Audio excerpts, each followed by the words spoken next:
Olá pessoal, esta aula é sobre implementação de tarefas em sistemas pequenos. Trata-se do capítulo 7 do livro.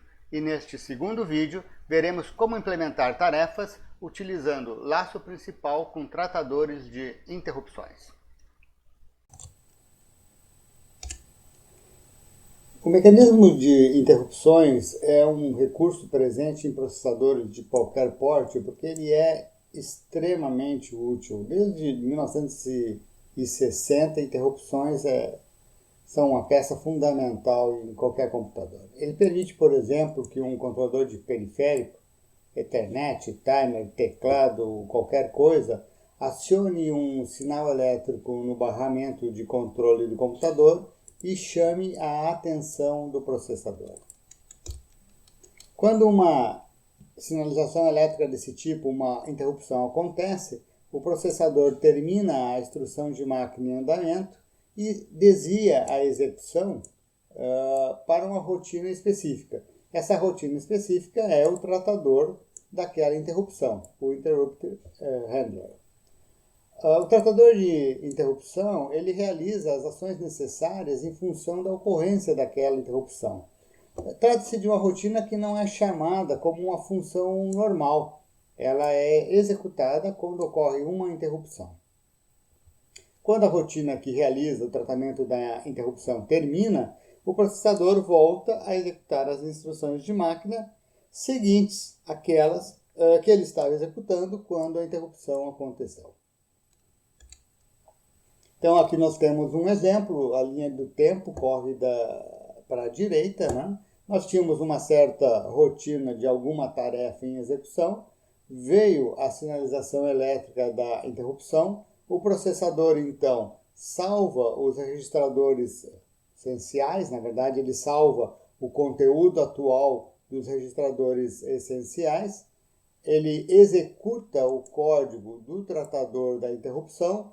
No momento que o tratador da interrupção fez o que tinha que fazer, ele repõe os registradores, o conteúdo original nos registradores em questão e, ao executar uma instrução de máquina especial, que é um IRET, um retorno de interrupção, o processador volta a executar aquela rotina que foi suspensa temporariamente lá atrás.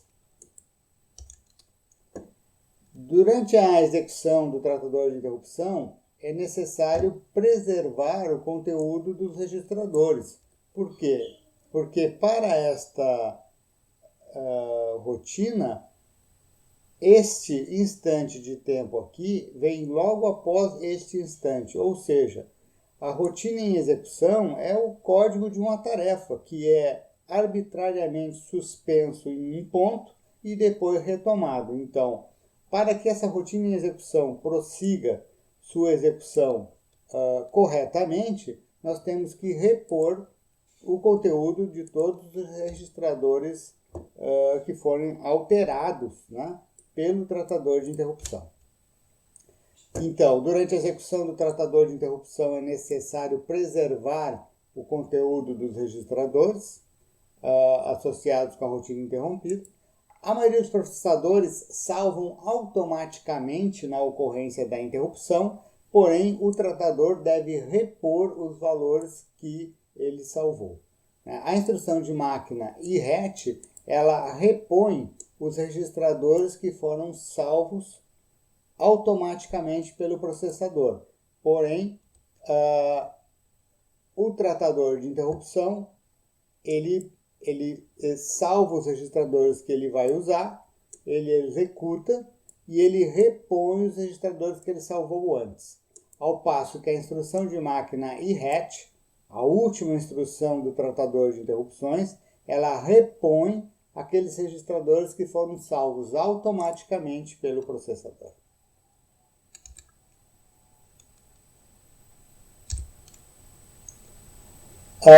Computadores, como todos sabem, incluem uma vasta gama de periféricos.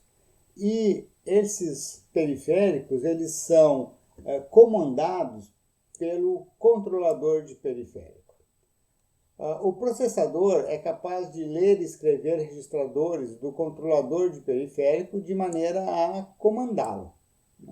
Então, cabe ao controlador de periférico, em função dos comandos que ele recebe do processador, fazer os acionamentos eletrônicos, elétricos, mecânicos, etc., apropriados para que o periférico execute aquilo que se deseja dele. Depois, controladores de periféricos utilizam as interrupções para alertar o processador que algo aconteceu. Obviamente, este algo depende completamente do periférico em questão. Pode ser a recepção de um pacote pela Ethernet, ou a transmissão com sucesso de um pacote pela Ethernet, pode ser o acionar de uma tecla no teclado, a passagem do tempo e assim por diante. Nesta figura, nós temos o computador representado. Nós temos o processador, a memória ligada através de barramentos aos diversos controladores. Obviamente, a complexidade dos barramentos vai depender do tipo de máquina que a gente está falando. Né? Num desktop, são vários barramentos. No microcontrolador, está tudo dentro do mesmo chip. A implementação vai variar, mas a ideia básica é a mesma. Então, aqui, por exemplo, eu tenho o controlador de teclado, que controla, obviamente, o teclado, controlador de Ethernet, timer e etc. E eu tenho em cada controlador registradores, os quais são acessados pelo processador através do barramento. O processador comanda o controlador através dos registradores e uma vez que o controlador tem algo para fazer, nós temos o processador independente do controlador. O processador e o controlador são sistemas digitais sequenciais independentes e, portanto, podem trabalhar em paralelo. Quando o controlador em questão terminou o que ele tinha para fazer, ele gera uma interrupção e avisa o processador, o qual entra no atendimento da interrupção, como foi visto antes.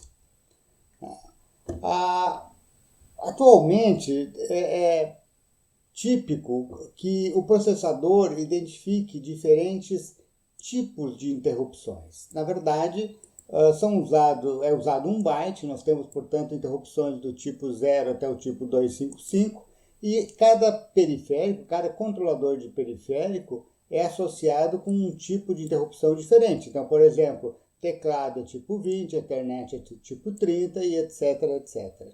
De maneira que, através do tipo da interrupção gerada, o processador ele já vai saber de que origem se trata. Desta maneira, nós podemos escrever tratadores de interrupção diferentes para cada tipo de interrupção. Ao ocorrer uma interrupção do tipo 10, é executado o tratador de interrupção do tipo 10, e assim por diante. Isso é feito através de um vetor de interrupção, que na verdade é um pointer para o tratador de interrupção do tipo específico, e uma tabela na memória armazena todos os tipos. Então, se eu tenho 40 tipos de interrupções diferentes, eu tenho uma tabela com 40 entradas. Cada entrada vai me dizer onde está o tratador daquele tipo particular de interrupção.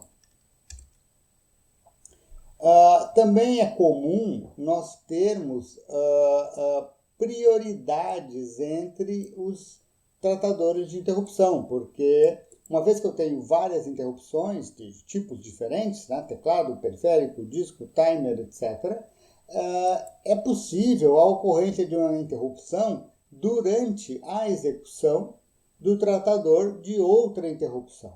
E aí eu preciso decidir o que eu vou fazer. Em alguns sistemas, como eu disse antes, é possível definir prioridades, de maneira que uma interrupção de mais alta prioridade pode interromper o tratador de uma interrupção de uma prioridade mais baixa.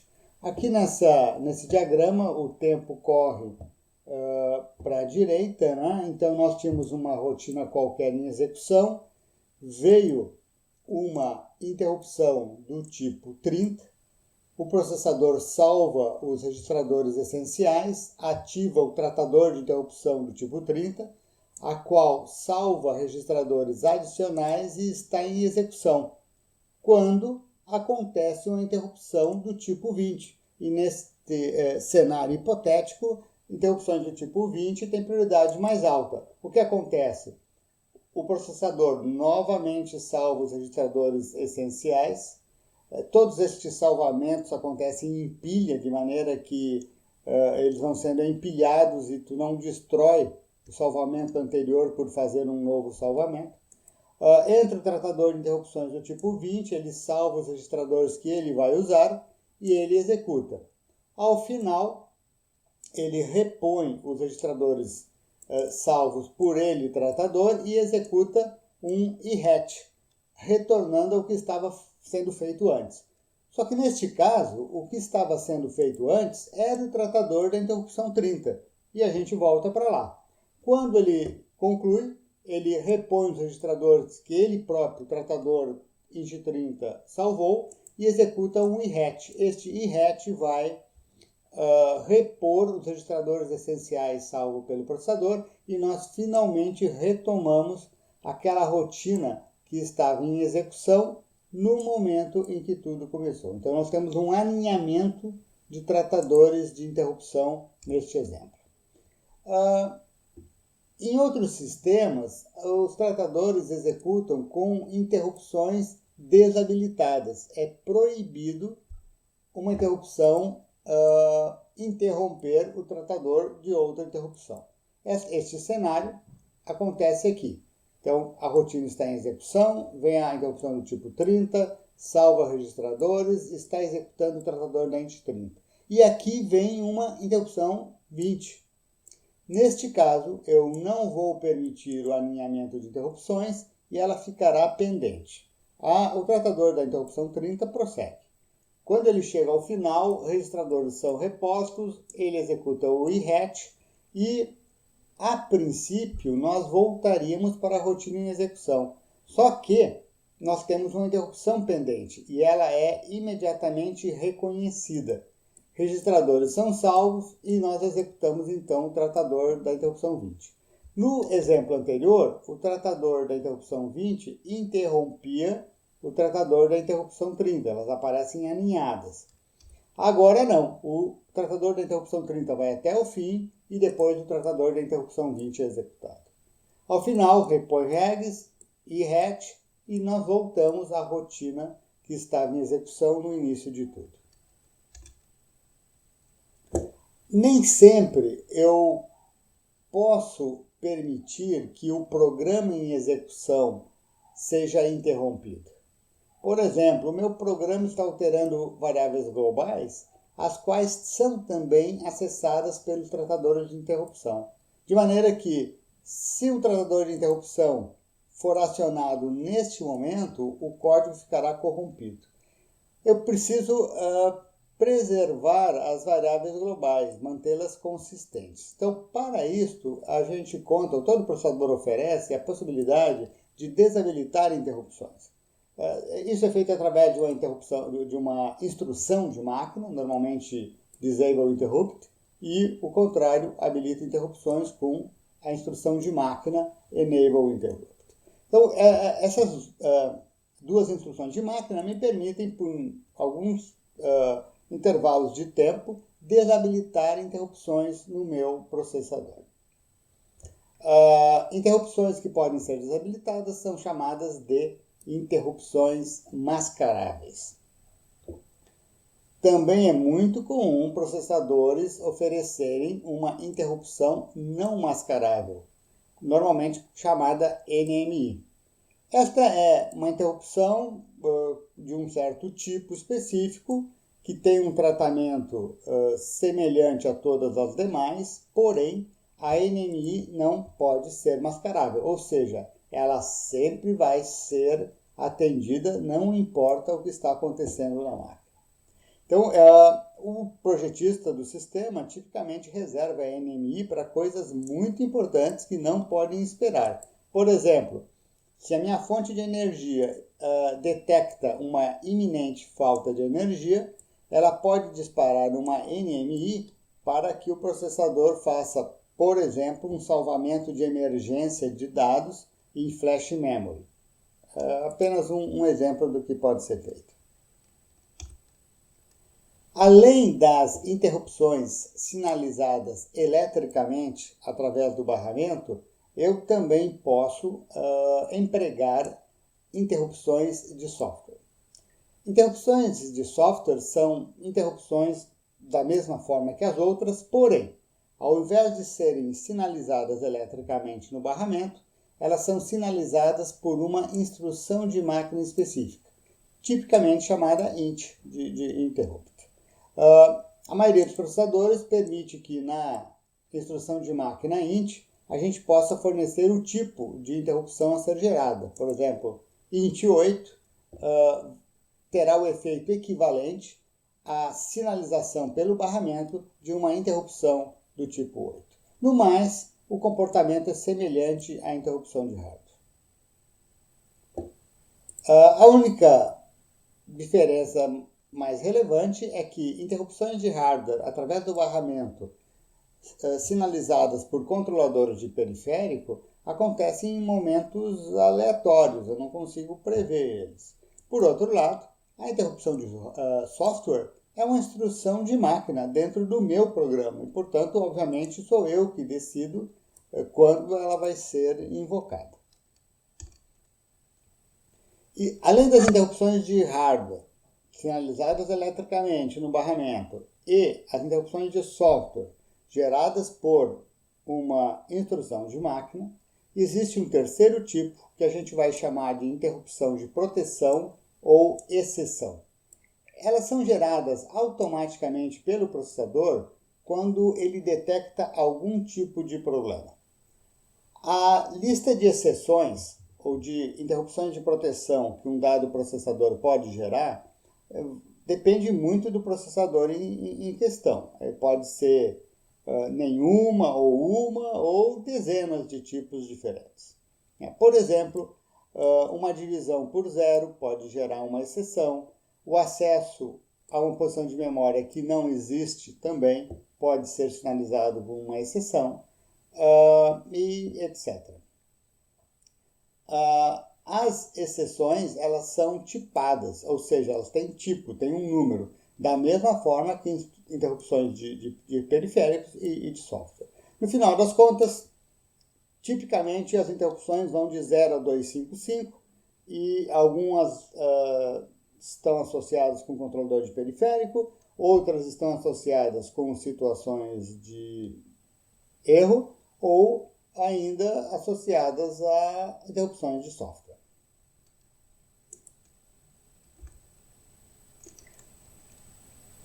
Uma vez que eu disponho do mecanismo de interrupções, eu posso utilizar esse mecanismo para implementar as minhas tarefas em uma solução que é mais flexível do que o executivo cíclico, porém menos determinista na linha do tempo do que o executivo cíclico. O problema do executivo cíclico é que tarefas esporádicas, que podem chegar a qualquer momento, são difíceis de acomodar naquela tabela de execução que a gente tem que criar. O Major Cycle, o Minor Cycle, acomodar uma tarefa esporádica significa gastar muito tempo esperando que ela aconteça e ela não acontece. Então, acaba que tem-se um uso menos eficiente do processador. Se eu tiver uma tarefa com deadline muito menor que o período, também complica. Vamos pegar aqui um exemplo. Imagine um sensor de pressão que deve ser amostrado. E caso a pressão do duto ultrapasse um certo limiar, eu tenho que executar uma tarefa que abre a válvula de saída. E existe um deadline de 200 milissegundos para abrir a válvula, sendo que a tarefa em questão, no seu pior caso, gasta 40 milissegundos. Então, observem que eu não sei quando a tarefa chega. Quando a tarefa chega, ela tem 200 milissegundos de prazo para executar 40 milissegundos de código. Então, a única forma de acomodar esta tarefa é a cada intervalo de tempo de 200 milissegundos, eu reservo 40 milissegundos para ela. Sendo que, provavelmente, ela nunca será executada ou raramente será executada. No entanto, 1/5 do tempo do processador é reservado para ela. Caso o ciclo menor seja, por exemplo, de 200 milissegundos, em todo ciclo menor, a cada 200 milissegundos, temos que reservar 40 milissegundos para ela. E lembrem-se, ela é esporádica, talvez execute, talvez não execute. Pode se tratar de um evento raro. Para sistemas, então, onde eu tenho tarefas esporádicas, com deadlines menores, que o intervalo mínimo entre chegadas, ao invés de executivo cíclico, eu posso usar um laço principal com tratadores de interrupção. Qual que é o caminho? Todas aquelas atividades que não são de tempo real e eu não preciso dar uma resposta urgente, eu coloco num laço principal que executa periodicamente. Elas vão ficar à mercê desse laço principal, executando periodicamente no tempo dele. Porém, se as tarefas no laço não possuem deadline, ou possuem um deadline maior do que um ciclo completo do laço, tudo bem, não há problema. Entretanto, eu agora posso complicar um pouquinho o laço. Eu até posso ter, por exemplo, tarefas com períodos múltiplos inteiros do período do laço, o que me faria acomodar dentro do laço várias tarefas. Não precisam ter todas elas no mesmo período, né? Eu ainda posso pensar em soluções mais complexas para o código do laço principal, porém, se eu vou além disso, né, já é um forte indicativo de que esse design de laço principal com tratador de interrupção já não é mais satisfatório. O importante é que aquelas tarefas de tempo real, com deadline apertado, esporádicas, com deadline muito menor que período, eu vou acomodá-las em tratadores de interrupção. E todos os tratadores de interrupção têm uma prioridade mais alta do que as tarefas do laço principal. Então eu tenho o laço principal executando periodicamente, rodando código que não é de tempo real, ou tarefas cujo deadline é igual ao período, que é igual ao período do laço, ou um múltiplo inteiro dele. E aquelas tarefas urgentes e com deadline apertado, eu vou jogar para tratadores de interrupção. É preciso tomar um cuidado apenas que, se no laço principal eu desabilito interrupções, isso vai gerar atraso nas tarefas implementadas na forma de tratadores de interrupção. E isso pode vir a ser necessário. No caso do meu exemplo, né, a tarefa que abre a válvula de saída do duto, nós podemos ter um dispositivo, um sensor, que gera uma interrupção sempre que a pressão ultrapassa o limiar. Essa interrupção vai disparar a minha tarefa de abertura de válvula de saída. Não vou precisar ficar esperando o laço avançar. Também é possível usar interrupções de timer e ativar tarefas, por exemplo, periodicamente, as quais estão implementadas na forma de um tratador de interrupção de timer. Isso acontece, por exemplo, quando o meu laço principal tem um período muito grande e eu preciso de alguma coisa que, apesar de periódica, ela é rápida. Então, eu não vou colocá-la no laço principal, eu vou colocá-la em tratadores de interrupção de timer. De novo, eu posso acomodar com relativa facilidade tarefas que tenham seus períodos múltiplos inteiros do período das interrupções do timer. Por exemplo, a cada interrupção do timer eu executo a tarefa A, mas a cada 3 interrupções do timer eu executo a tarefa B. Portanto, o período da tarefa B é 3 vezes o período da tarefa A. Alguns processadores oferecem vários timers, tá? Vários temporizadores no hardware que eu posso usar também. Caso o laço principal seja periódico, e em geral ele é, eu tenho que deixar tempo dentro deste período para executar todas as tarefas do laço, no pior caso, e também os tratadores de interrupção, porque todas aquelas tarefas implementadas como tratadores de interrupções, elas vão executar dentro do laço.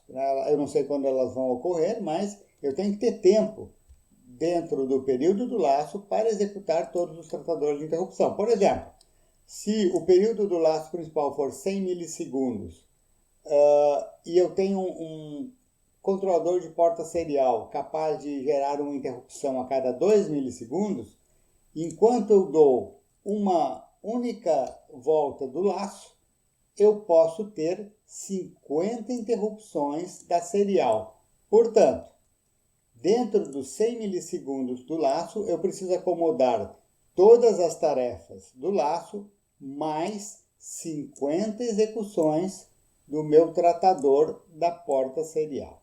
Então, eu preciso tomar cuidado para ter certeza que o período do laço principal comporta tudo. As tarefas do laço principal, mais os tratadores de interrupção, na frequência que eles ocorrerem.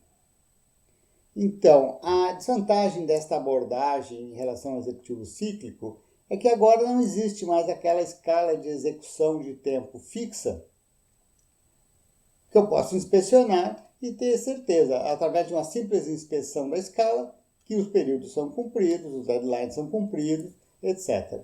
Eu passo a ter eventos esporádicos sinalizados por interrupções que eu não sei quando ocorrerão e, portanto, eu não posso antever exatamente a escala de tempo. A natureza esporádica dessas interrupções faz com que a escala de tempo ela varie de ciclo para ciclo conforme a dinâmica do meu sistema.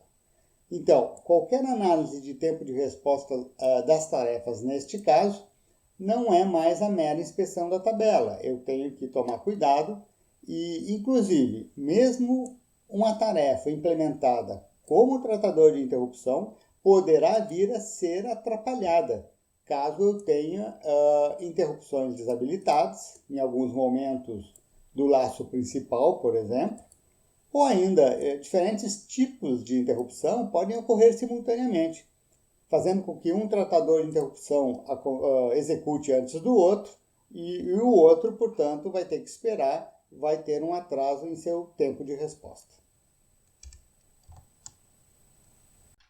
Pessoal, para o capítulo 7 nós teremos 3 vídeos e neste ponto chegamos ao final do segundo vídeo.